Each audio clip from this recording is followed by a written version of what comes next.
export controls. It's great to see so many of you joining today. My name is Pranciškus, and I work at the Innovation Agency Lithuania, where I help our defense and security companies grow internationally. Today, I will be the moderator of this session. Right now, we are planning a trade mission to the USA alongside the North American Lithuanian Business Forum. And in a couple of minutes, I'll introduce our experts of the day. But first, I would like to switch to Lithuanian and give a quick shout out to all of you in our native tongue. Sveiki kolegos, labai malonu, kas prisijungėt. Tai trumpa žinutė apie mūsų būsimą verslo misiją į Ameriką balandžio mėnesio pabaigoje.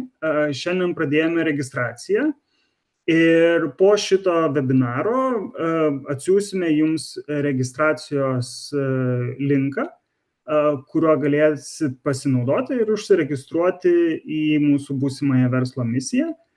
Visa esmė, kad jinai yra sujungta su Šiaurės Amerikos Lietuvos verslo forumu ir, esmė, kad būtent šita verslo misija bus skirta gynybos ir saugumo įmonėms, sektoriaus įmonėms ir papildomai prie Šiaurės Amerikos Lietuvos verslo forumo bus kuriama maždaug 3 dienų programa, kurioje bus labai daug sukuriama vertės, papildomų susitikimų ir vizitų būtent gynybos ir saugumo sektoriaus įmonės.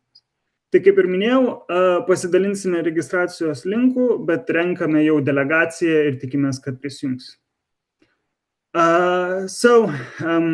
Coming back to English for the day, and now let me introduce our experts of the day. Today with me, we have Steven, who is the president of Defense Trade Solutions, and Shusheng, who is the director of SAR. I would like to invite them to share their expertise on U.S. export controls. Firstly, we will have 2 presentations by them. After that, we will move to questions and answers session. You can post your questions via Facebook, but we will also address the questions that were submitted in advance as well. Colleagues, the floor is yours. Thank you very much, and I really want to extend a thank you to the Lithuanian Embassy here in the United States for helping organize this great event.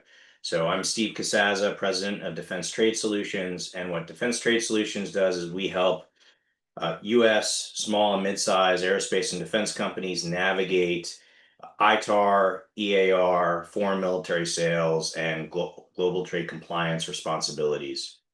And what we have been seeing is that a lot of companies, really non-U.S. companies, are looking to set up businesses here in the United States and allow for collaboration between those 2 corporate entities, as well as non-U.S. businesses looking to do business with companies in the United States and really trying to best navigate the ITAR and the AR, and we really help on the U.S. side of the equation.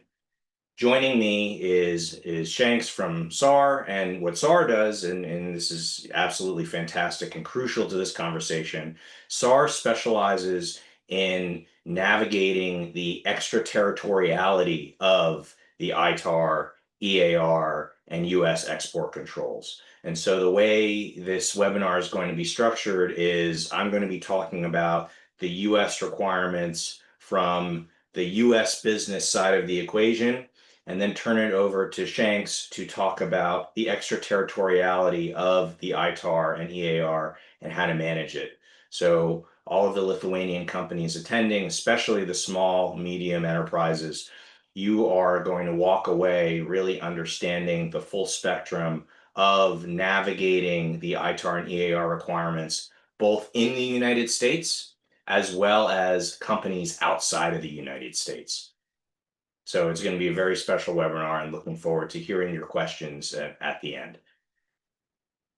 So the overall agenda we're first going to be talking about the U.S. export control framework and extraterritorial reach of that, turning it over to Shanks to talk about implementing compliance in non-U.S. subsidiaries or non-U.S. companies doing business with U.S. defense companies.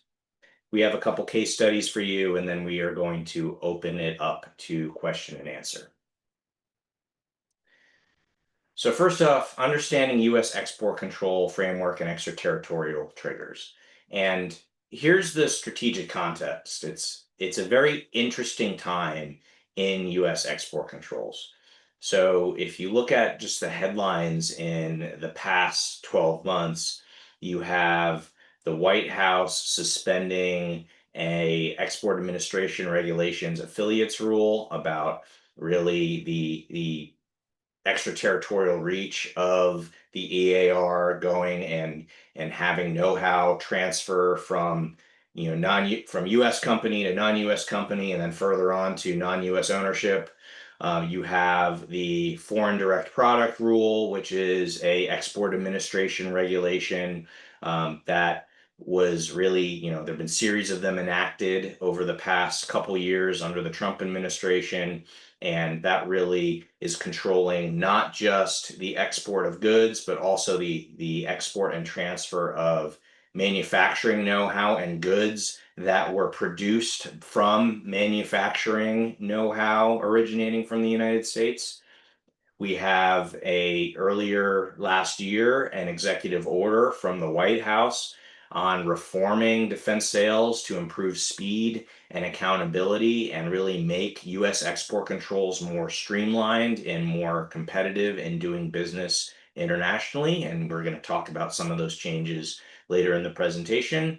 And then most recently, only a couple months ago, actually a couple weeks ago, there was another executive order that the Trump administration, where they were establishing an America First arms transfer strategy, really focusing on improving speed and accountability for the purposes of bolstering the U.S. industrial base, but also for the purpose of increasing interoperability with our allies and partners outside the United States.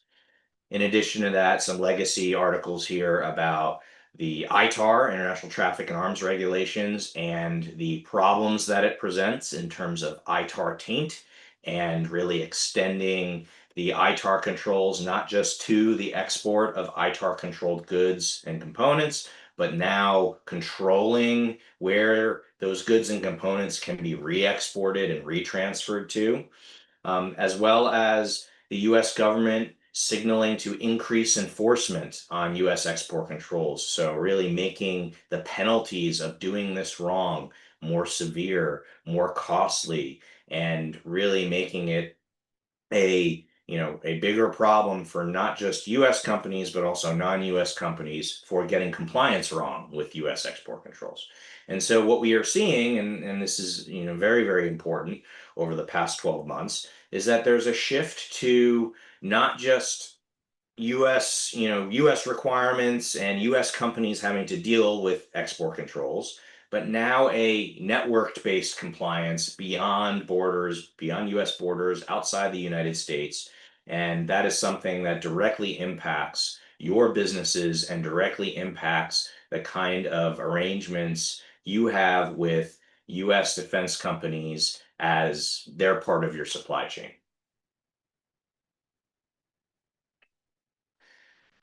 And so why does export compliance matter to, in terms of the bottom line to U.S. companies predominantly? And why do they, what's the enforcement mechanism that the U.S. government has to really make U.S. companies care about export controls?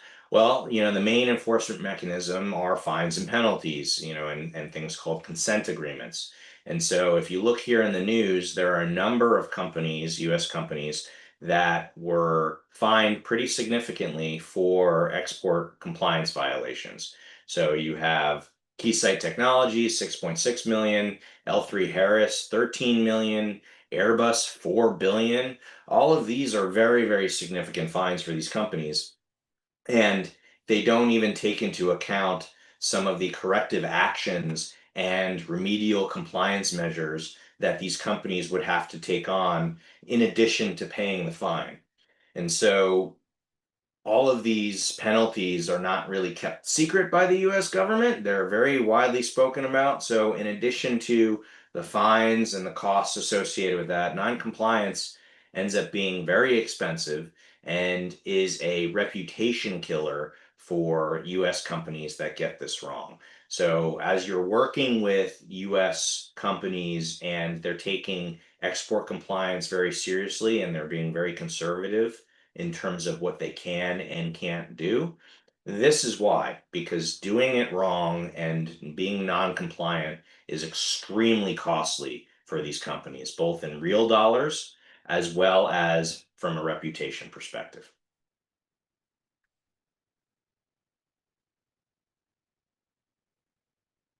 So the U.S. export control framework, many of you have heard about the International Traffic in Arms Regulations, or the ITAR. One of the lesser focused export control regulations is the Export Administration Regulations, or the EAR. Both the ITAR and the EAR are two sides of the same coin and really make up the core aspect of US export controls, with some specialized others. But really, what you have is the ITAR that controls the export of military defense articles, information and technical data associated with those defense articles, and any services or training associated with those defense articles. And usually the ITAR gets a lot of focus for being stringent and being hard to manage, not just by US defense companies, but also non-US companies. Okay, the ITAR is usually the regulation that gets a significant amount of focus as being a problem. You hear terms like ITAR taint, or ITAR being too difficult to do business, or not wanting to to work with a product that is ITAR controlled. All of these things are true when the ITAR is difficult to manage and a lot of prior planning is not taking into account. However, what we have seen in the past 12 months is that the Export Administration Regulations, or the EAR, which controls all of your dual use and commercial items, there have been changes to the EAR that actually make the extraterritoriality of the EAR a lot more complex and, in my opinion, more difficult to manage than the ITAR. And so for a lot of the SMEs on the call and listening to this webinar, you may be used to the ITAR being something to avoid and being something that causes problems from a regulatory perspective. But you will probably be seeing within the next couple months EAR, Export Administration Regulations, controlled goods, now being subject to even more stringent controls that make it a little bit more challenging to do business with US companies as well. So that's something to keep in mind, as you're looking to plan with any aspect of your supply chain that crosses into the United States. And so the ITAR, in terms of its regulatory authority, comes from the US Department of State, because the US views trafficking in arms and arms sales as a tool of US foreign policy. And then the EAR is under the jurisdiction of US Department of Commerce, because the trading of commercial and dual use goods is viewed as a commercial activity that the US wants to promote.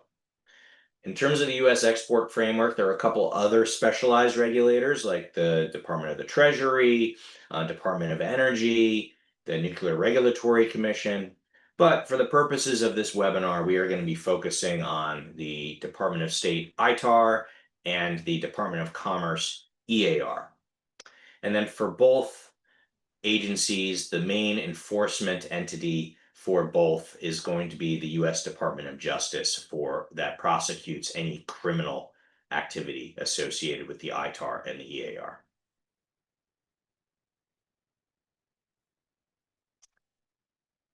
And so when we talk about challenges with the ITAR or challenges with the EAR, I think this slide, beyond all others, is the most important one to keep in mind as to why the ITAR is so challenging to deal with, or the EAR is so challenging to deal with. And the reason is because the definition of what an export is more than just shipping of hardware. It's also the transfer of technical information, the provision of services, the transfer of production, test equipment, and the transfer of software. So if you think about all of these different things being controlled, you start to think about business operations as, all the different ways an export can take place under the ITAR or the EAR. An export can take place with physical shipments. An export can take place via an email, shared drive, video conference, phone calls, face-to-face conversations, plant visits, slide decks, blueprints, training classes. Anytime there is human-to-human interaction or the transfer of information as well as hardware, an export can take place. And so if you think about that with respect to your business operations, and not just within your company, but also within your supply chain, you start to realize that most companies, particularly if you have a global supply chain, probably export hundreds, maybe even thousands of times a day. A lot of them are not controlled exports, but an export of some kind is happening hundreds or thousands of times a day. And so the key is to think about, if there's that much activity happening in a global supply chain, how to structure your business so that you get the right approvals and have the right triggers for the exports of hardware, technical data, services, software, production equipment, etc., that is controlled. And that's where the challenge comes from a global supply chain or a company export compliance perspective, in my opinion. It's the fact that an export can be all of these different kinds of activities and happening all of the time throughout the company. And how do you control that? How do you regulate and keep track of that activity that takes place?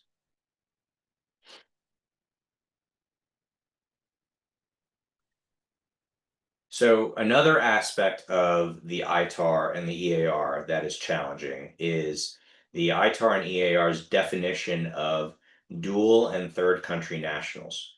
And so the US is really unique in terms of how it views nationality, right? And how nationality plays with export controls. And this is an aspect, particularly with Europe, that becomes very, very challenging to grapple with.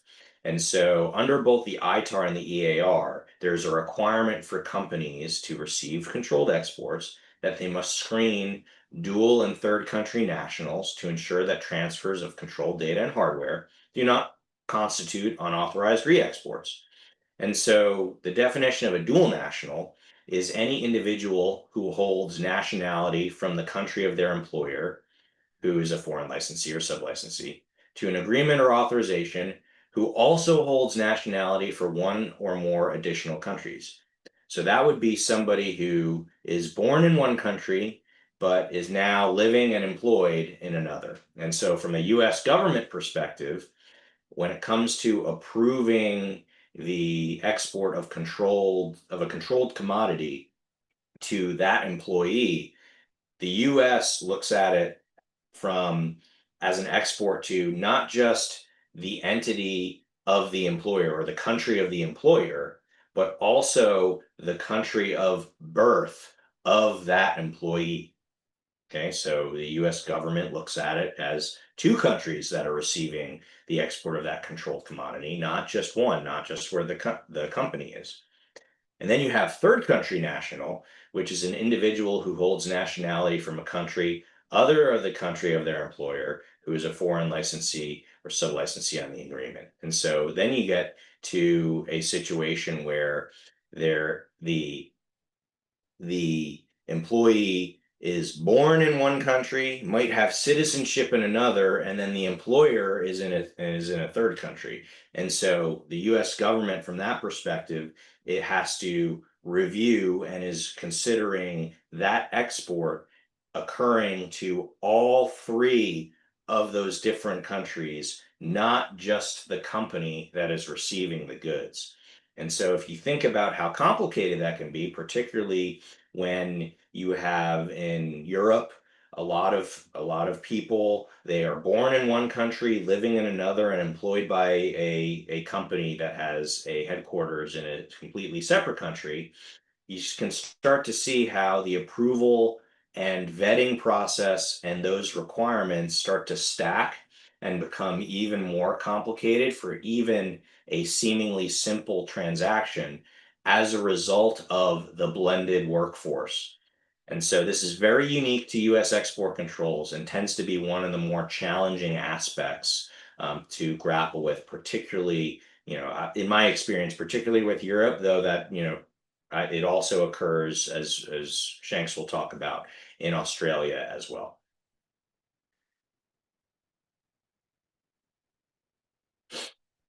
So we spent a little bit of time talking about, what is viewed as an export, what is controlled, and the different regulatory bodies that control that export activity. We talked a little bit about dual and third country nationals as an area of complexity with respect to US export controls. Now we're going to talk about how a US company gets approval to be able to export compliantly, either under the ITAR or the EAR. Okay, and really there's three different flavors. You have agreements, you have licenses, and you have exemptions or exceptions. And so agreements is a ITAR unique thing. And you may have been a signatory to a technical assistance agreement before if you are working with a US company. And what an agreement is a comprehensive export authorization that is good for up to 10 years. It takes about 90 to 120 days to get approval. And it allows for comprehensive export approval for a overarching program to allow for the export of technical data and services to occur for the duration of the agreement, and also allows for hardware exports to occur easier and get approved a lot faster underneath and in furtherance of that agreement once that agreement is taken place. So for the companies attending this webinar, you may be asked, and if you haven't already, by a US company to be a party to a technical assistance agreement or a party to a manufacturing license agreement. And really, the intent of that is to just allow for broad export approval to take place between your company and the US company to make it easier for either export activity to take place, fulfill US export requirements, or make it easier to get approval for hardware licenses in the future. And so a technical assistance agreement or a manufacturing license agreement, it is not a contract, though there are some contractual looking clauses in it, but it is a requirement under the ITAR to really allow for that overarching export approval for the duration of the program that you're looking to engage in. So a lot of non-US companies can tend to shy away or sometimes have difficulty with signing and being part of a technical assistance agreement. But my opinion is that these overarching agreements actually save a lot of time and decrease a lot of ITAR and compliance burden once they are in place. And so going and getting them in place is very, very beneficial when working with US companies. Next, you have ITAR and EAR licenses. And so those licenses are good for 4 years. They're a little shorter to obtain, 45 to 90 days.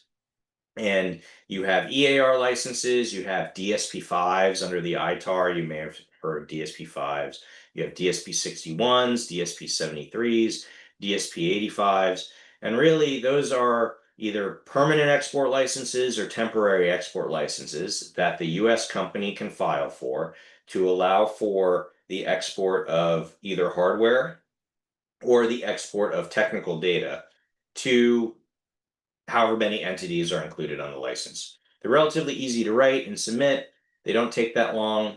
When the structure and scope of the effort is constantly changing, getting the one-time, DSP5 or one-time EAR license might be beneficial as opposed to locking everything into an agreement. However, you generally don't get that broad level of approval like you would with an agreement. So if you're looking at a long-term relationship with a US company, the ITAR agreement is definitely the better way to go. And so these licenses are very, very good for these one-off type of export activities, especially when an ITAR exemption or EAR exception does not apply. So moving forward to the third category, you have your ITAR exemptions and EAR exceptions. So the duration, it really is exemption or exception dependent. Timeline to obtain or validate, 15 to 30 days. There are different types. There are exemptions for the Foreign Military Sales Program. There are exemptions for technical data for U.S. personal use. There is 126.4, which is an exemption supporting U.S. government programs. There are a variety of exemptions and exceptions. I think there's 50 plus in the ITAR and close to 50 plus in the EAR. So there are a number of them. And they're very easy to obtain when the requirements are met. So for you all on the phone, when you're working with a company and they are able to export to you and they don't have a license or agreement, there's a good chance that what they have approval for is either an ITAR exemption or EAR exception. Okay, and so if there's no license or agreement, it's worth you asking if this is occurring under an ITAR exemption or EAR exception as well. There's not always a license in place to allow for the export to take place. Sometimes, the EAR exemptions and ITAR exemptions are what the company is using. So next up, we have government to government transfers. And so those are situations like the U.S. Foreign Military Sales Program or pseudo foreign military sales activities, security cooperation programs, and the like. And so those are all things that could go under ITAR exemptions as opposed to going and getting licenses. And really what ends up happening in these kinds of constructs is a US company will have a contract with the US government, and the US government will have a bilateral relationship with a partner nation. Okay, and the US government is allowing the US company to supply the partner nation with goods and services. Sometimes that partner nation may contract with one of you all to be involved or support that FMS case activity or that security cooperation activity. And in that instance, the partner nation actually has to ask the US government for third-party transfer approval to allow a non-US company to be involved in supporting the goods or services that are subject to that foreign military sales case. One of the things that is being looked at in the latest executive order for the American First arms transfer policy is actually expediting and streamlining the third-party transfer process. So for any of you who have been through the third-party transfer process and where it has taken months and months and months to get approval for you to support your government on a US FMS case, that third-party transfer process is being looked at to get streamlined and likely have the timelines get significantly decreased. So that'll be good news for you all on the call if you're involved in supporting FMS cases.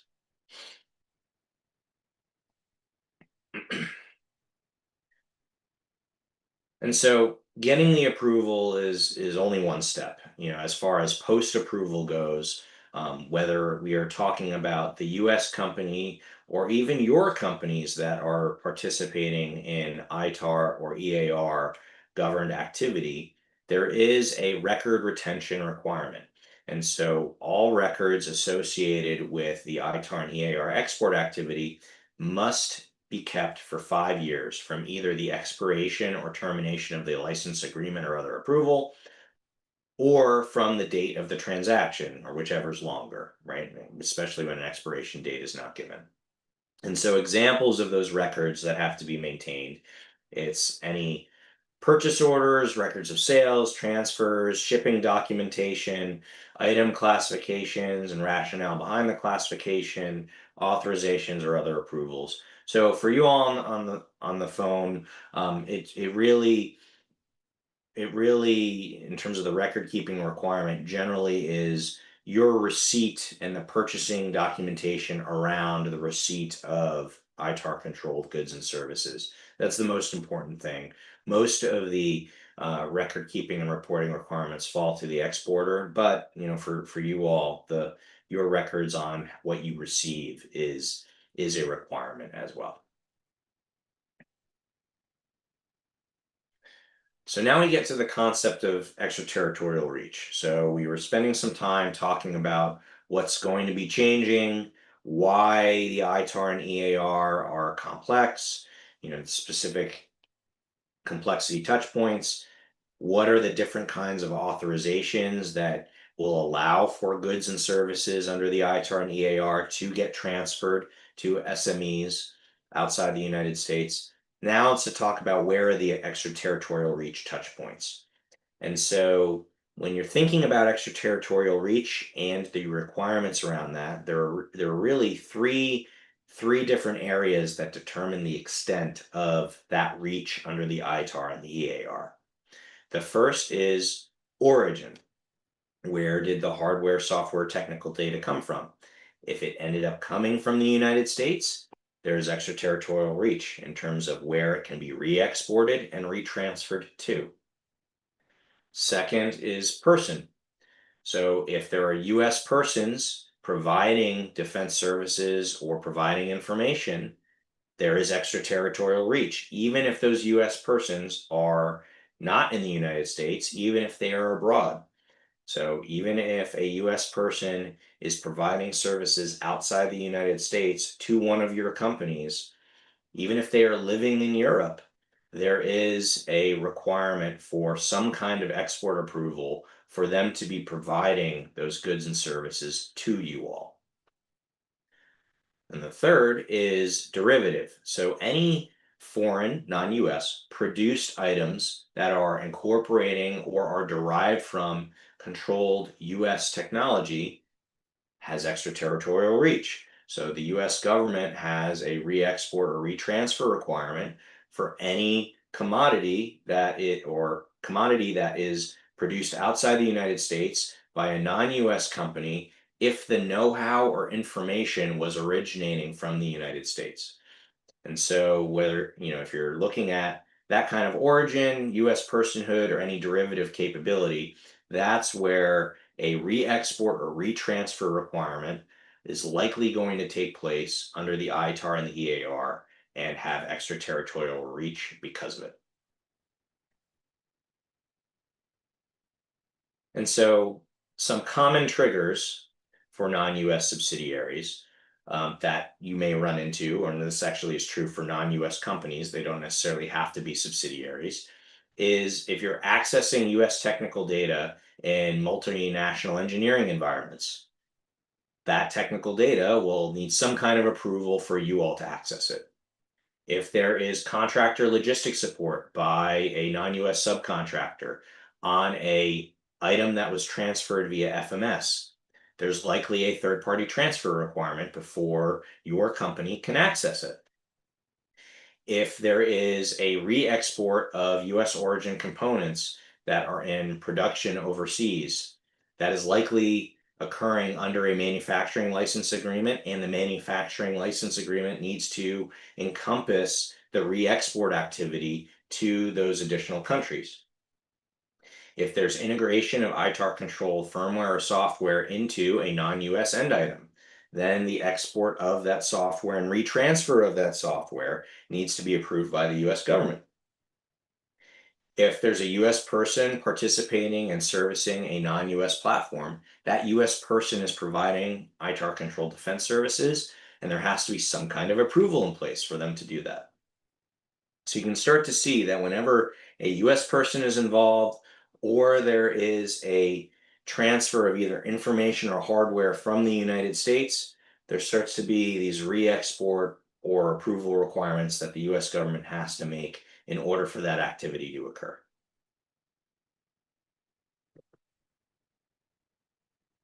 And so key ITAR and EAR considerations for you all.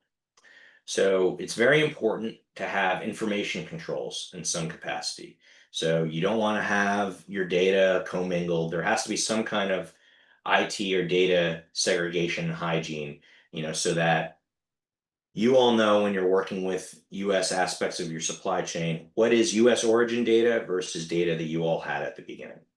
Second are personnel controls. So there has to be some access or vetting of persons, whether they are US persons located outside the United States, or even your dual or third country national employees, so that the US company in the transaction knows to get the right approval from the US government to encompass those dual or third country national employees. Workflow controls. So when there is an export or a program occurring under an export authorization, making sure the activity stays within the scope of what is approved under that export authorization. Just like you would a contract and the statement of work under a contract, you want to make sure the export activity stays within scope. If it goes out of scope, you may have an export control violation. So if there's an intent to go out of scope, the key is to identify that early so that the US company can go and get the export approval amended to encompass that additional scope. And then lastly, record keeping and reporting, making sure you all are keeping records of the exports that you receive from US companies, and making sure that the US company is maintaining their records of all shipping and export documentation too. So they're handling their record keeping and reporting requirement. And as you can see with all these different touch points, international trade compliance is a team sport. It's not all on the US company. It's not all on the non-US company. It's really an entire whole of supply chain effort to get this right. And so the main key takeaways before we turn it over to Shanks at SAR to operationalize these controls is, first, understanding the triggers and ownership risks early and working with your US counterparts to understand that for the ITAR and the EAR. Mapping compliance controls to the operational reality of the transaction that you all are going to engage in. Empower your company to be able to act and provide recommendations to the U.S. exporter, because it's not just their requirements to abide by; it's your requirements to abide by as well. And then compliance should accelerate international business and not restrict it. And so I challenge you all, and I challenge U.S. companies that are operating under the EAR, the ITAR, to that if you're finding that export controls are restricting your international business, you're doing it wrong, right? Export controls should be enabling and accelerating international business. There is a way to get to yes here, and they should not be hindering any international business activity that you all are engaging in. And so with that, I'm going to turn it over to Shanks to talk about operationalizing these controls and what specifically you all can do within your companies when you are receiving ITAR and EAR controlled commodities and how to comply with that.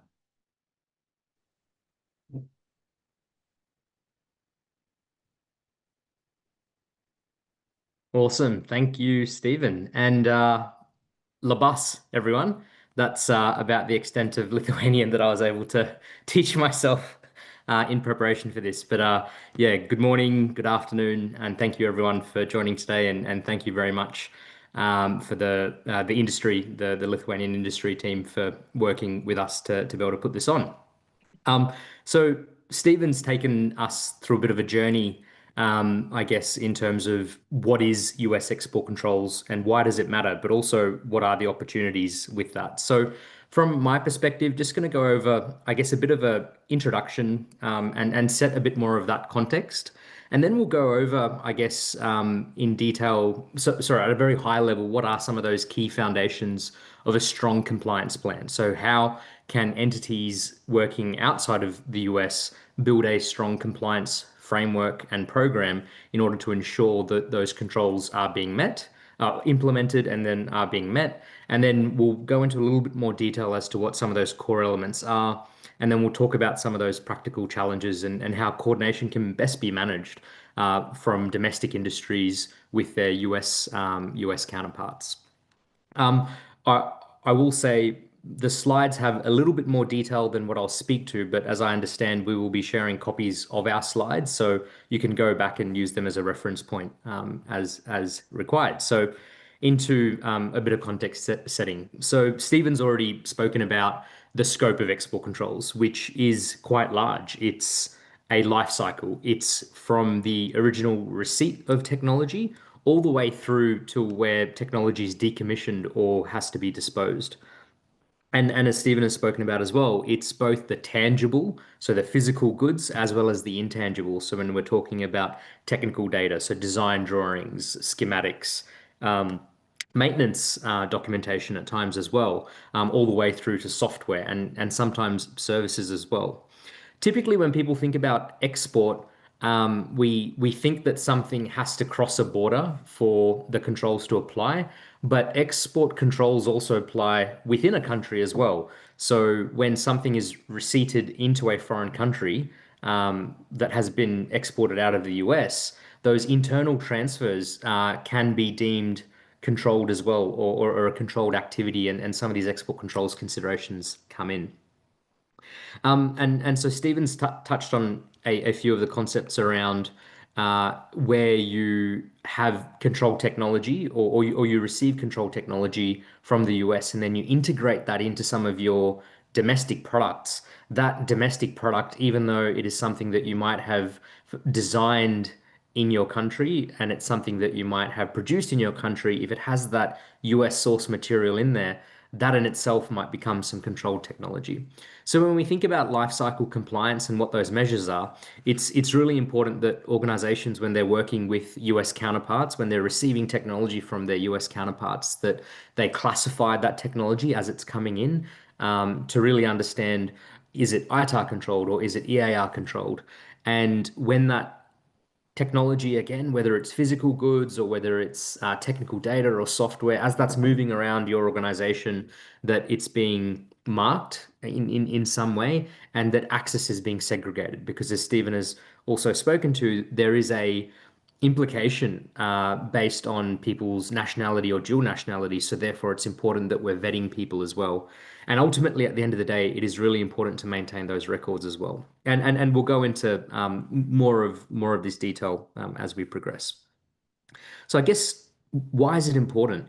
I guess whilst there are those fines as well that no company wants to, I guess, receive or have their parent company receive, it's probably one of the bigger concerns is that if it's not appropriately managed, you might find that your technology or your products in-house are controlled in a manner that you don't want them to be controlled. So within Lithuania, under the European Union export controls laws and requirements, there is the military list, there is the dual use list, and the supporting regulation that sits around them, which is not too dissimilar, I guess, in principle to the ITAR and the EAR.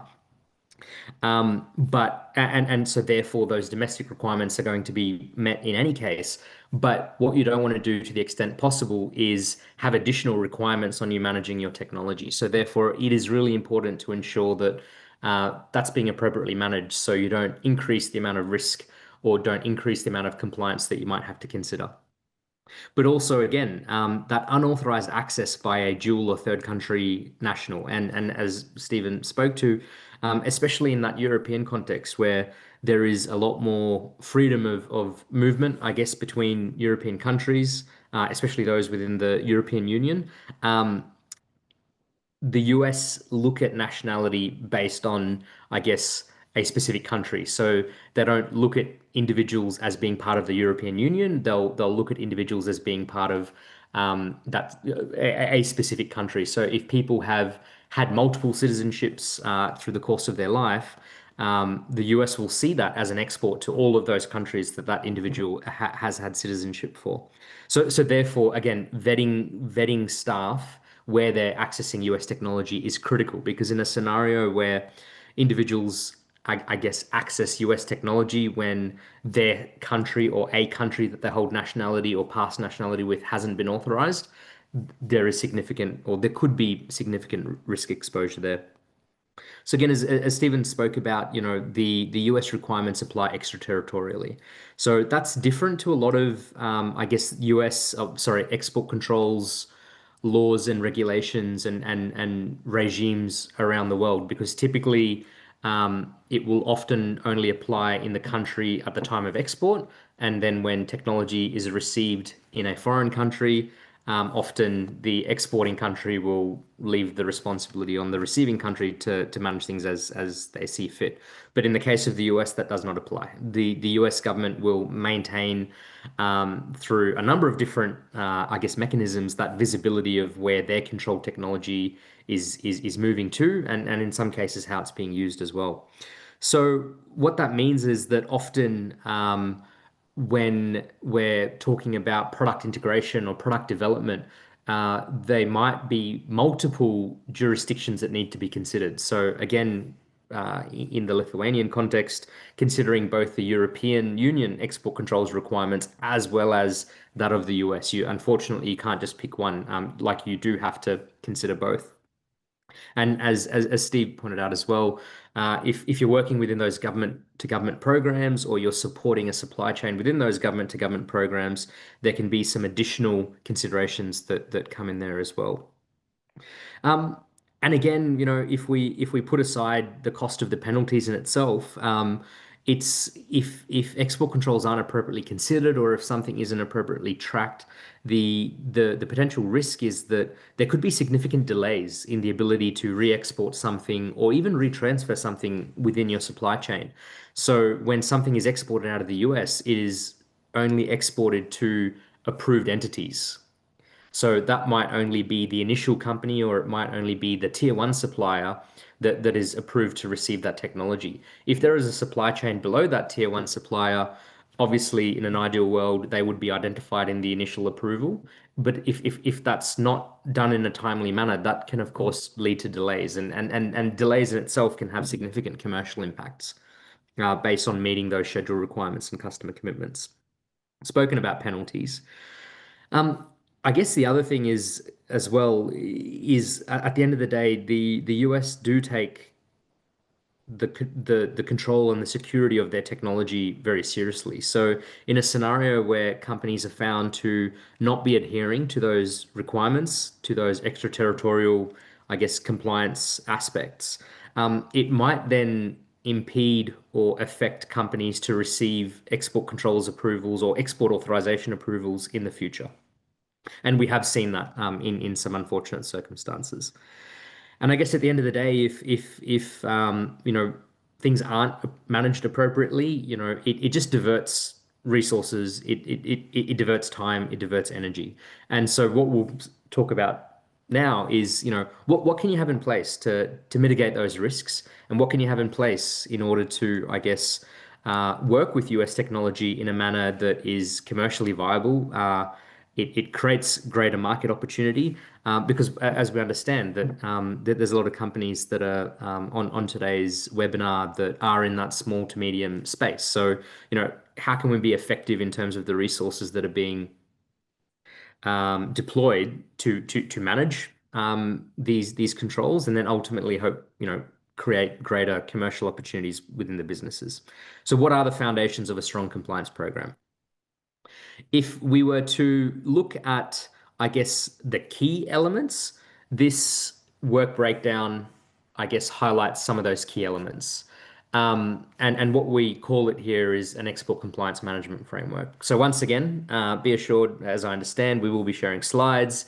So please don't, feel like you have to have your phone out taking photos of this right now. So I guess just a few elements that I want to just draw focus on here is management commitment. It is really important to ensure that, I guess, in the organizations that we're working with and we're supporting and calling out to the executive that are listening in today as well, it is really important that management buy in to setting up an appropriate compliance management framework. Because at the end of the day, management are responsible for the success of the business, but then also can bear the costs of the risks, I guess, if any negative risks are realized. But also management have the ability to drive that culture and provide those resources. So from a process policy plans perspective, typically when we're talking about US technology, and there's some good templates available, a technology control plan. And in some scenarios as well, US exporters will actually ask their recipients to see a technology control plan before they actually share technology, or they will seek within contracts to ensure that these companies have one in place. But ultimately, what is a technology control plan? It's just identifying how an organization has delineated the roles and responsibilities within the organization in terms of how export controls are going to be managed. It outlines the procedures for obtaining licenses and approvals.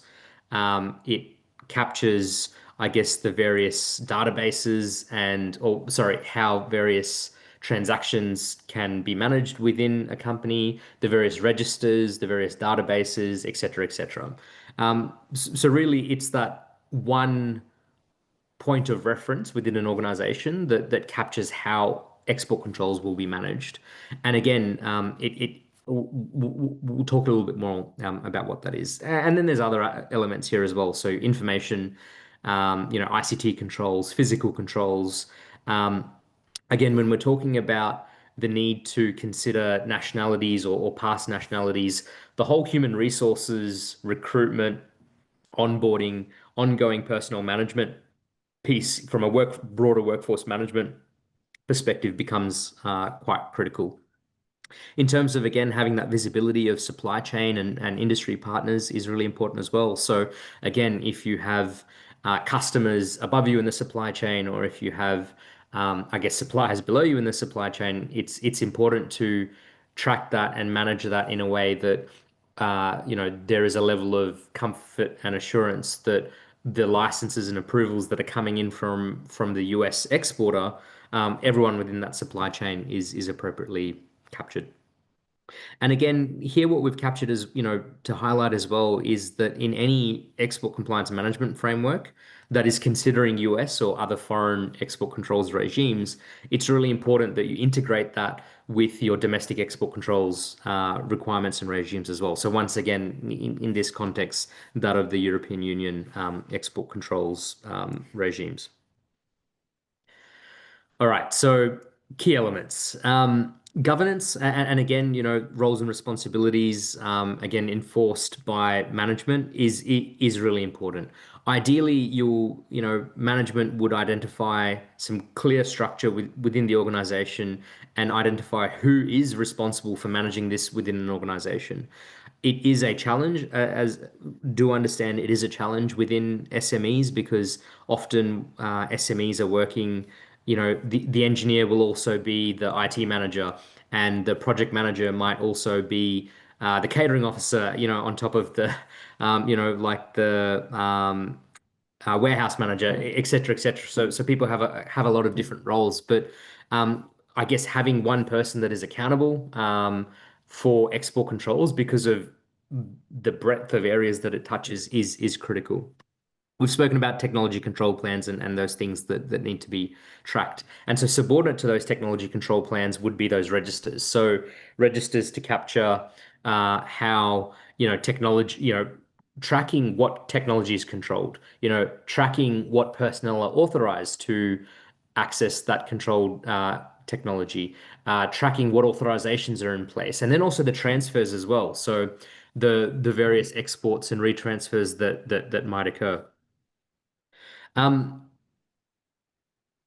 So we've spoken about the controls. So again, controls can be both I guess where you have tangible goods can be both physical, so from physically separating control technology from not control technology, but similarly as well, that segregation applies in information environments as well. And information environments such as your data management systems, which can be SharePoint or Google Drive in some cases, not necessarily suggesting that either of those that either of those are immediately compliant solutions. But whatever your data management solution is, it's important to segregate control technology from that is not. So then how do you then assure that, or run some assurance activities in terms of ensuring that a compliance management framework that is in place or is going to be set up is appropriate?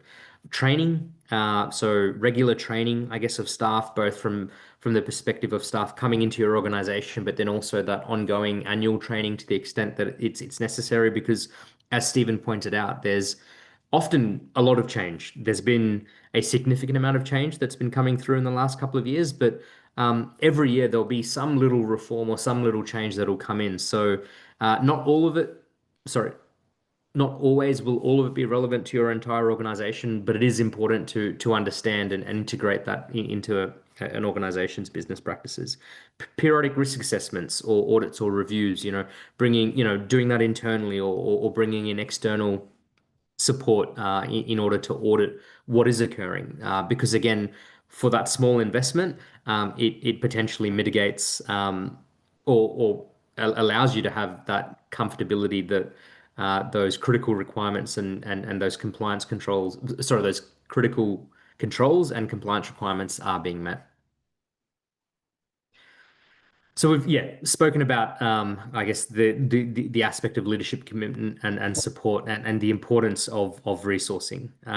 Again, within that SME space, even though there'll be people that are doing multiple roles, it's still important to have one person or a group of people clearly assigned to manage the export controls.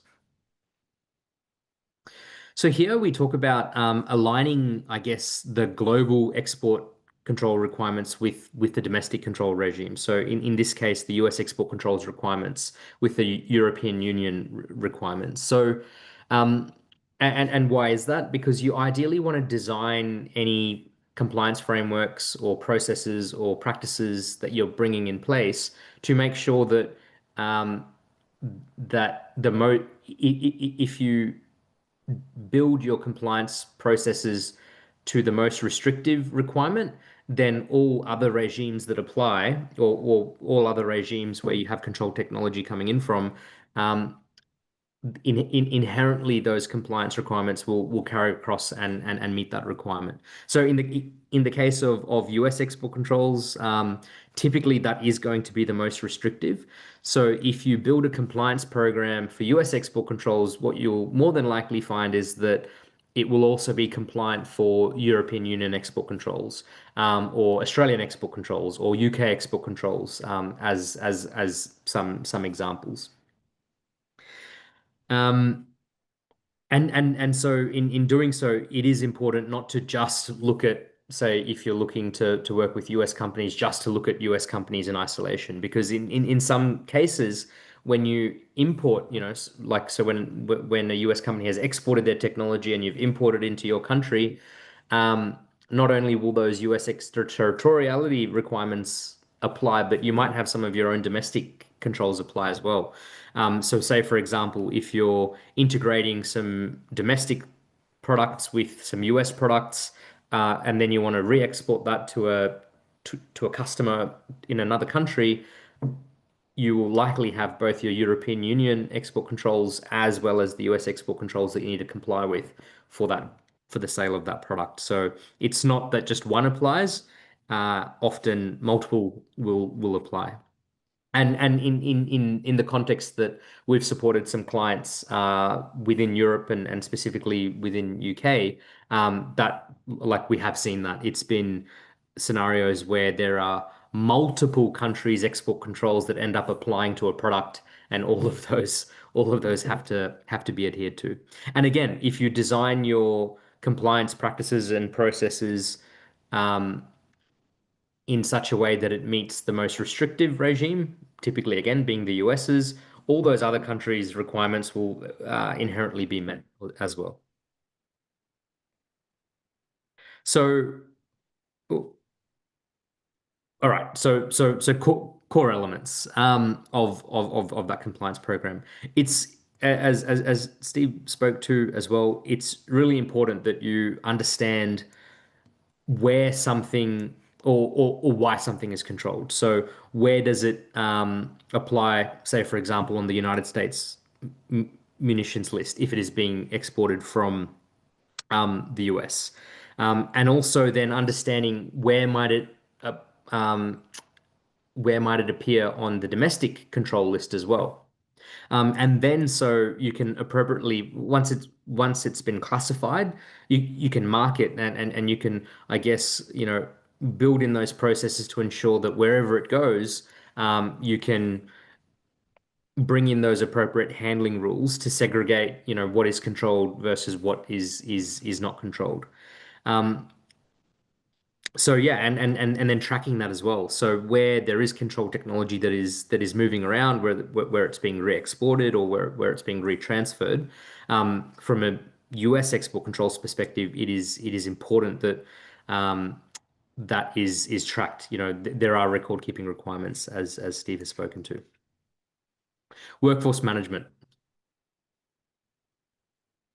So we've spoken already around the nationality considerations, where the US will more than likely look at nationality differently to that of other countries, specifically noting that regardless of whether you are a national or citizen of the country that's been approved for export, it's your other nationalities or past nationalities where, will come into play as well. So therefore, it's really important to be screening personnel as they're coming in. The other thing around complying with US export controls is the nature of employment structure, or the nature of how someone is employed within your business might also have an implication on what they can and can't access. So if someone is a full-time direct employee of a company, they will typically be authorized per the authorizations that are in place, notwithstanding, nationality considerations also needing to be met. But if you have subcontractors, if you have casual staff, if you have non-permanent staff, that in itself can also have some implications on whether those staff members can actually access technology. So if you have if you have subcontractors working within your organization or contractors working within your organization, it does not necessarily mean they are automatically approved just because your organization is approved to access control technology. So that is something that needs to be looked at, and it's getting into the detail, but based on what initial authorization, license, or permit or agreement was used to export out of the US will determine, I guess, how your workforce are approved or what additional approvals or processes need to be followed in order to give your workforce access. Managing domestic supply chains. So I guess the key thing here is, earlier spoke about, where in the supply chain your organization might sit. Are you actually a customer? Are you actually a supplier? Are you both? But also, where is that US technology coming from? Is it is the US technology coming directly to you, or is it coming to you from a supplier, or is it being flowed down to you from a customer? So it's really important to understand that, I guess, because regardless of where you're receiving it from, there might be other people within the supply chain that need to access that technology. And then so therefore it's ensuring that any commercial arrangements or agreements that you have with suppliers and customers, that you're capturing it once again, that, where you have US control technology, that you're identifying that to them so you can make sure that they are aware of any obligations that they need to follow as well. And then ultimately it comes down to working with the US originator to ensure that those appropriate authorizations are in place. Registers and record keeping. So briefly spoke to this. So there's probably 4 key registers that companies need to have in place. So the first one is that technology register. So where you have control technology, you ideally want to be able to identify that. And so what that allows you to do is then track that against the authorizations that you need to have in place in order to both have that technology on hand, but then also retransfer that technology or re-export that technology. And as a result of that, having that transfer and export register. And then also personnel, because again, as touched on just previously, it's not only nationality that comes into play, but it's also the nature of the employee, whether they're a permanent employee or whether they're a contractor, that may limit their ability to access that control technology. Training and awareness, in some ways, hopefully this is an awareness opportunity. But again, if you are managing control technology within your organization, whilst we've spoken about having, one person or a team that are empowered to manage that within your organization, the whole workforce needs to be aware, because as we all know, there's no point having one person who knows everything if you've got an organization of, 30, 40, 50 staff members or more. Because that one person isn't going to be able to cover the ground for everyone. That technology is going to move through. Engineers are going to access it. Warehouse staff might access it. So if they're not aware of their obligations, the risk of a non-compliance occurring is quite high. So to the extent that you can, designing training to be, have specific training for engineers, having specific training for logistics staff, having specific training for HR staff. And then also using training as an access control. So, not giving people access to control technology until they have done the training. So there is a level of understanding and comfort within an organization that everyone has a base level of understanding. So here, those assurance activities that we briefly touched on as well. It's important to the extent that you can. Again, if you are handling US export control technology or any export control technology, running those regular reviews, running those risk assessments, running those audits, and where you find non-compliances, I guess resourcing yourselves in order to remediate those. So in terms of practical challenges, when we think about US export controls, scheduling. So as Stephen pointed out, with some of those authorizations in terms of licenses and agreements, 3 months sometimes is sporty, as we'd say in Australia. Sporty being, if everything goes well, you'll get there. But sometimes these authorizations can take 6 to 9 months. So it's really important that if you understand that you need to transfer something or export something that is US origin, or where you've integrated some US origin technology, that further export or transfer might need that approval to come in. Workforce nationality. So again, we've touched on that a lot, and especially within the European context, with what we imagine or what we understand to be a very multicultural workforce, with people moving around and having lots of different dual or past nationalities. That's something that really needs to be managed closely. So Steve's spoken about, and there's a case study that we'll go through as well, where you incorporate a US product or a part of a US product again, and that might just be using derivative information like some design information into your sovereign products. That product in itself now might be controlled by US requirements. So there are unfortunately too many scenarios where companies don't realize that. They'll pick up a version of software that's US origin, and then they'll iterate that over months or years, thinking that that's no longer controlled by the US. But unfortunately, it always would be.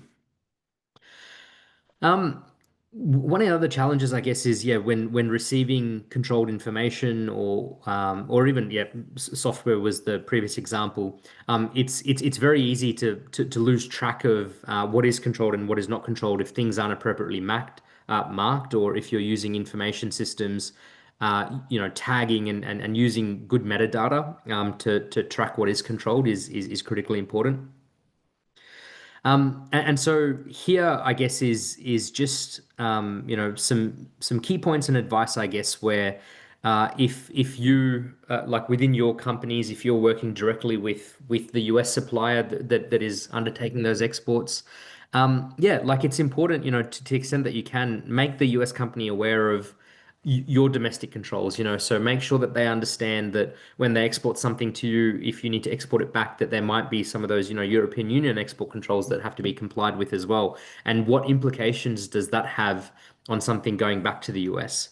To the extent that you can as well, maintain common language, in terms of, with technology, but also in terms of licenses and scope of authorizations, et cetera, et cetera. Within, and so here we're really talking about, having having centralized teams to manage this. But again, if you're working quite regularly with US, US companies, it's important, I guess, to the extent that you can bring in some, integrate as much of your processes with their processes, and really, ask if they can lean in and have a look at what you're doing, because a lot of the time when US companies are exporting and sharing their technology, they would like to know that the areas that or the companies that they're exporting to are managing this proactively. So often you'll find that there will be a willingness from the US exporter to really work with you to I guess ensure that those specific compliance requirements are being met and are being considered. So yeah, look, there's a lot of information there. This is a topic that we could, probably speak to for many hours, but I will leave that there. So we do have some time for questions and or jumping into case studies as well. Yes, thank you, Shushank and Stephen, for your presentations. Maybe one case study could be a good example to go through, and then we can leave some time for questions. Perfect. Okay. I'm just trying to think, Steve, which one would probably be. Do you think the ITAR taint one that I have? Yeah. The Yeah. ITAR taint one's a good one since it aligns with some of the questions that were sent over. Yeah, absolutely. So let me just reshare that. Sorry, I accidentally closed.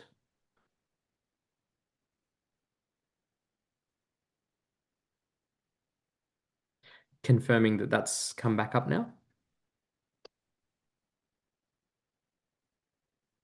In a second, I guess. There we go. Awesome. Okay. Yeah. So here's so both Steve and I spoke quite a bit about ITAR taint. So something unintentionally becoming controlled by the US government, essentially. And this is one of many examples that Steve and I have seen. And Steve, welcome you to round off any edges in terms of what are some of the more common things that we see as a theme, as related to this. But here is one that I've been directly involved with. So we had an Australian research and development company, and they had been collaborating for several years with just one US engineer on a software-based system. So the development was mainly led by the Australian engineer, but from time to time, the US engineer provided some feedback and review. And so over the years, there were dozens. So there was about 20 different versions of this software based on what had gone back and forth between the Australian company and that US engineer. So finally, the US engineer wanted to send some hardware across that this software could be integrated onto or loaded onto. And then whilst that was being done, the US engineer's export controls staff at the company he was at identified that the hardware was controlled and therefore should have some authorizations in place. But then they also realized that there was no authorizations in place for the actual software going back and forth as well. And I guess a key takeaway here is, don't assume that a US company will always tell you when you need to have an export control, like that they might forget themselves, or that they might be an SME themselves and overlook some of those requirements. And Steve can probably speak to that a little bit more. But continuing on, what happened here was essentially that software was US controlled and there was no authorization in place. So the US company actually recalled from the Australian company that software, and so years of development was lost.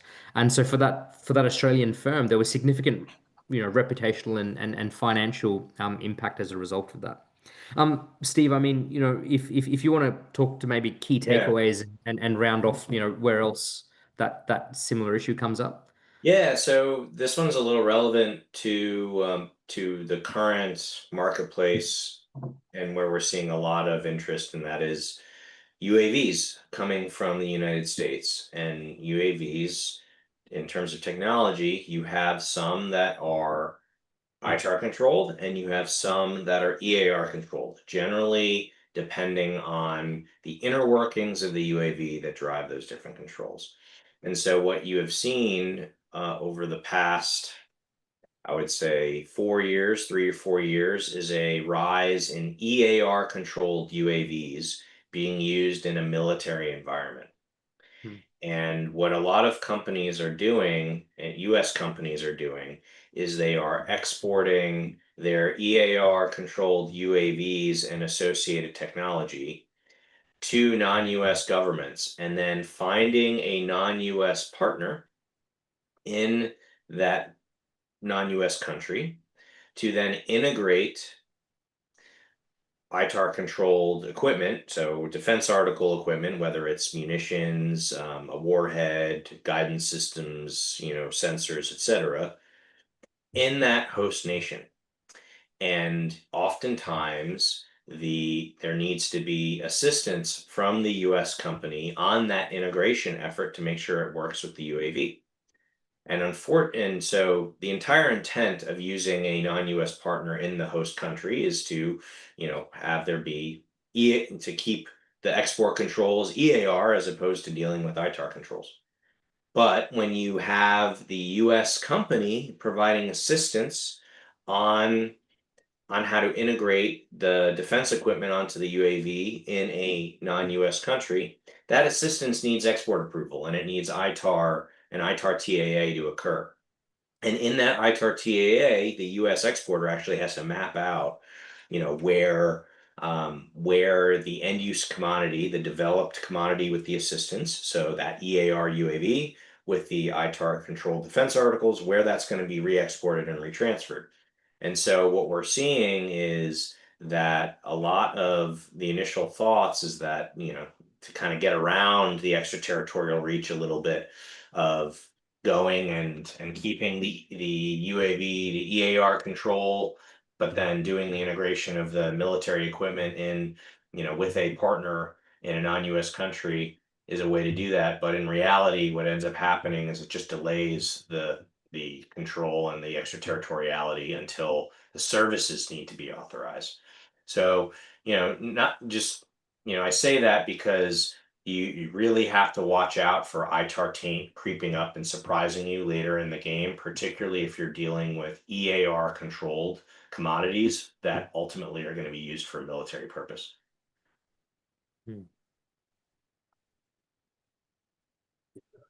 Thank you. Well, that case study is truly eye-opening, I think, how the problems can creep up.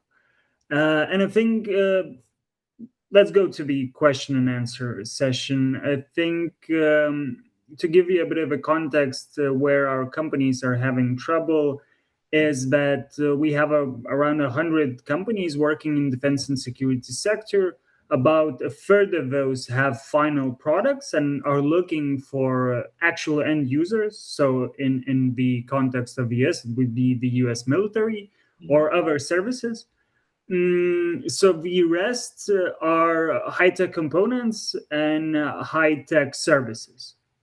But also the companies who have final products are also able and are willing to sell their unique components that they're creating for themselves. So for example, our drone manufacturers, some of them are creating unique gimbals, others are looking to invest in motors, so they also have components. And what is happening, and that's a question coming from the today's live stream, is that, for example, let's look at a case where our drone manufacturer has a contract with a US company to supply non-military drone parts from Lithuania, so European Union, to US. What does the Lithuanian company need to do in order to be safe from ITAR or EAR problems? Right. So I can kick this off, Shanks, and talk about the US side, and then maybe you could shed some light on the EU side of the equation. And so from a US perspective, there's a couple touch points.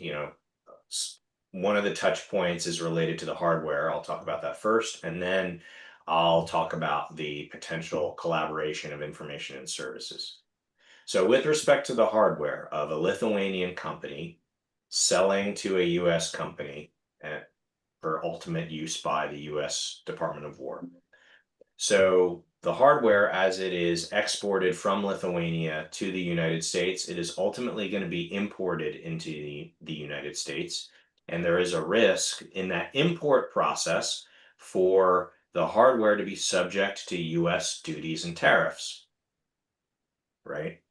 And so one of the things to keep in mind, and a lot of small, mid-sized companies in the United States don't realize this either, is that if the US Department of War, Department of Defense, is the end user and is the one issuing the contract for the goods and services, the import of that hardware has exemptions from customs duties. They just have to be built into the contract. Okay, so what we see a lot oftentimes is that exemption is missed by the US company, and as such, either the US company, the US company ends up having to bear customs duties from importing non-US goods in support of that program. And then the US company blames the Lithuanian company for claiming the wrong HTS code or the wrong Schedule B number, when in reality, there's, HTS and Schedule B doesn't really matter. It's just get the contract to claim exemption from the customs duties. And so on transfer of hardware from Lithuania to inside the US, that's the biggest hurdle that we're seeing as of late. Now, getting to data and services, usually the import of the hardware is only part of the story. Usually there also has to be some kind of export of data from the US company to the Lithuanian company in the form of requirements, in the form of interface control documentation, depending on the scope of the effort, to make sure that what is being imported by from Lithuania into the US meets the Department of War's requirements, right? And so in that respect, being able to transfer that information from the United States to Lithuania requires usually a technical assistance agreement or some kind of technical data, DSP5, to be able to share that information with Lithuania and allow Lithuania to, if needed, modify their drone or hardware to be able to meet the US government requirements. Shanks, over to you for any EU considerations. Other than just highlight, so like that's what I was going to touch on, Steve, that there is a potential that even though it's a part that's being manufactured in, say, Lithuania or in the EU and then exported out, that there might still be some US controlled technical data by virtue of specifications or integration documents and the like that could be received. And then based on how those I guess how that source documentation is used in designing and developing these products and parts, there might be some taint considerations there, based on what we've touched on. In terms of exporting out of the EU, sorry, I don't have it immediately up for me, but it's essentially the EU has the military list and the dual use list. So again, even though it's a non-military drone, you would just want to go through those checks and balances to ensure if it's on the dual use list, or even if in some cases with the military lists, just in terms of I guess typically speaking, the higher level, I guess, international obligation that the EU and most other countries are signed up to, being the WASNA kind of agreement, typically will have some catch-all, catch-all type classifications and categorizations. So, and those, within the, say in the US as well as Australia and the UK, and as I understand in the EU as well, those control lists can be regularly updated as well. So what you might consider to be a non-military product might still end up on the military control list, because the most likely scenario that it would be used in is in a military environment. So, and sometimes the difference between something being deemed to be military or dual use can simply be a performance parameter. So how, what the endurance of a product is, or what the range of a product is, or in the case of, say, drones, how much power the propulsion system can generate, or something along those lines. So that would just be the advice there, just seeking clarification on the applicability of the domestic control list. So in this case, the European Union ones. Yes. All right. Now, because most of the Lithuanian companies that we are talking about and want to do business with the US in terms of defense and security sector are SMEs. So they have limited resources to manage legal issues, right? So in general, what would be your recommendations for companies on how to manage ITAR and EAR requirements to produce products and components that are legally compliant with limited legal resources? Yeah, no, that's a good question. And so what I would recommend on the US side, and I'll use this in the construct of a Lithuanian company that wants to set up a US subsidiary as an example, right? And so when it comes to the US market, where legal requirements and legal resources are very well suited is generally, in describing what the regulatory requirements are, and when, a company is significantly not compliant with the regulation. So the company does something wrong. When it comes to the operational setup of how to navigate those regulations, that's where external global trade practitioners in the US side, Defense Trade Solutions as an example, or in the non-US side, SAR as an example, come into play to really integrate global trade controls as part of the business operation, so that non-compliance is less and less of a risk. And so taking the example of a Lithuanian company that wants to set up a US subsidiary, there are a couple things that US subsidiary would need to do right off the bat in order to, and it's really a cost of doing business in order to do business here in the United States.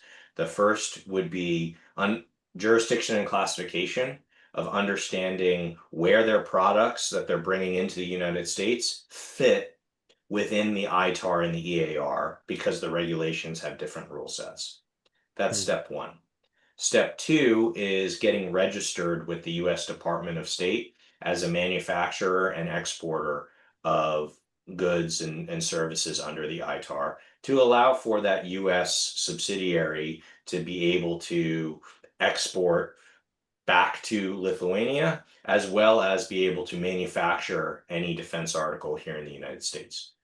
And then third is going and getting a overarching technical assistance agreement between the United States entity and the Lithuanian parent company to allow for the export of information and services back and forth between the two companies, to allow for the engineering resources in Lithuania and in the United States to collaborate with each other. And so in that aspect, it's really making sure there is as wide approval as possible to allow for the collaboration, and that'll ultimately over time decrease the cost of compliance between, within the company. And then Shanks, over to you for the outside the United States piece. Yeah, so I guess what Steve's spoken to there is the fact that there is that transfer of control technology out of the US into Lithuania. And then as a result of that, it's having that compliance process in place, or that compliance framework. And although what I presented and spoke to seemed, like it seemed like there was a lot of elements to it. Ultimately, having a technology control plan where you have a common a common document that applies to the entire organization that everyone can use as a reference point. And that might just be a document that's 20 pages. Like, it doesn't have to be huge. Again, there are some templates out there, or as Steve pointed out, companies like ours can in a very cost-effective manner bring in that expertise. Because again, where 90% of the things will be common. That 10% is just, working with the organization and the business to understand what is the current operations, what are the future operations, any nuances that might apply, and kind of stitching that together. So having a process or plan that is mostly tried and tested is going to be most of what you're going to need in order to manage that compliance program. Are you saying that if a company right now that has a manufacturing capacity in Lithuania and wants to start selling their, let's say, components, non-military components, high-tech components, to US partners, but those components will be used in ITAR or EAR regulated products, that in order to do that in the best way, so the best way would be to establish a subsidiary in US. Being only in Lithuania, in Europe, is not the way to go. Is that your main idea? So not necessarily. I would say that if it's less for components, it's more for end items, where having a US subsidiary makes the most sense. But if you are a component manufacturer in Lithuania and you are selling your components off the shelf to a US company to then be integrated into a US platform and sold to the US government, if there does not have to be much export of technical information from the United States to Lithuania, then that mitigates US export control requirements, because there isn't any export activity taking place from the US to Lithuania. So that current business operations can be executed today without having to worry about US export controls. Now, if you are a Lithuanian company that makes either an end item, an end item, right? And you don't necessarily want to sell to a US company. You want to sell that end item to the US Department of War or the US intelligence community. Then the fastest path to make that happen would be to set up a US subsidiary and start to bring, engineering expertise, or have that engineering expertise here in the United States, just because it is easier to do business with the Department of War and intelligence community when you have that US presence. And from there, to expedite that process from a company operations perspective, you would want to streamline export controls as much as possible to allow for as much export activity as possible between the US subsidiary and the Lithuanian company to keep continuity of business operations occurring. All right. Now we have one very specific question from the live stream. So if a Lithuanian company wishes to purchase software subject to ITAR regulations from a US company, but would like a trial first, is it necessary to complete all the required paperwork for the trial period as well? I'm afraid so, because it's once you access the software, the export's taking place. Even though it's a trial period, right?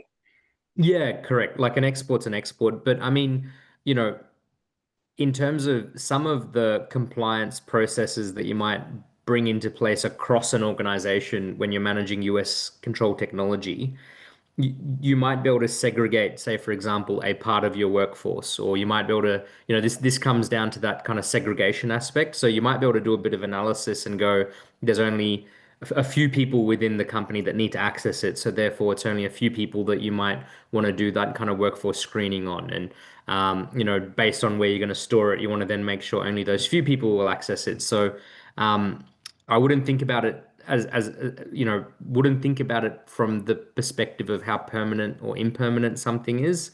I would think about it from, how much of the organization needs to access it and segregating it based on that. Good point. All right. But in an SME kind of environment, it might end up being everyone anyway. Yeah. Yes.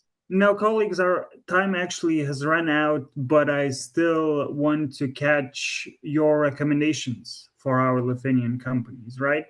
So, Stephen Shushan, what would be your recommendations for companies, be it looking for those end users, but also looking for becoming suppliers to the US companies in terms of ITAR and EAR regulations? What would be your top recommendations when starting this journey? Yeah. So I'm happy to go first and let you wrap, Steve, Stephen, if that's okay. Yep. Yeah. So I would actually suggest that. So what we're seeing is that US companies are looking favorably on companies like overseas companies and entities that can proactively demonstrate that they are already set up in order to receive US technology.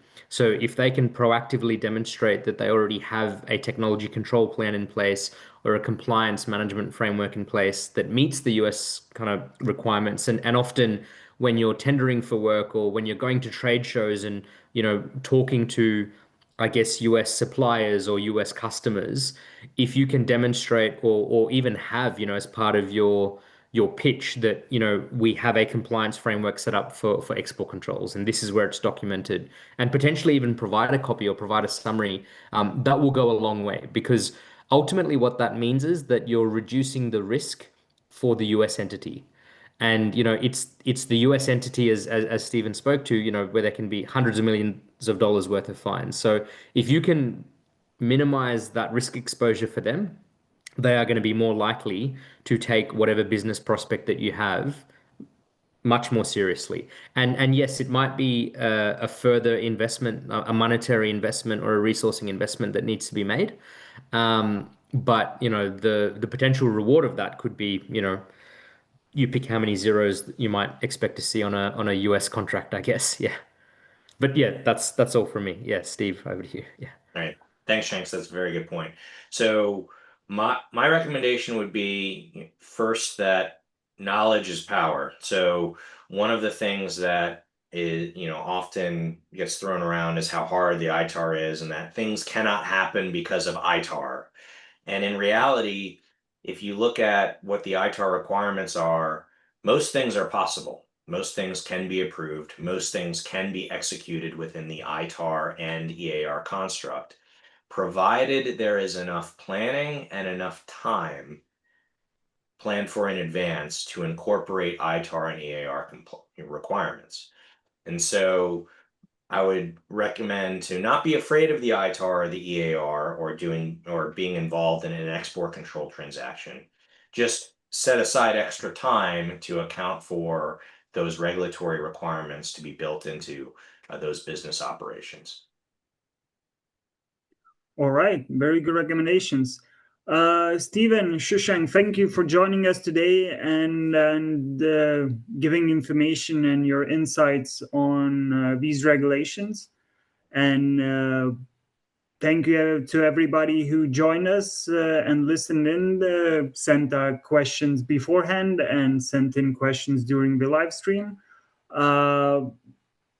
Thank you, and good night to Lithuanians, and thank you, colleagues, again for joining us. Cheers. You're very welcome. Good Thanks, night. everyone.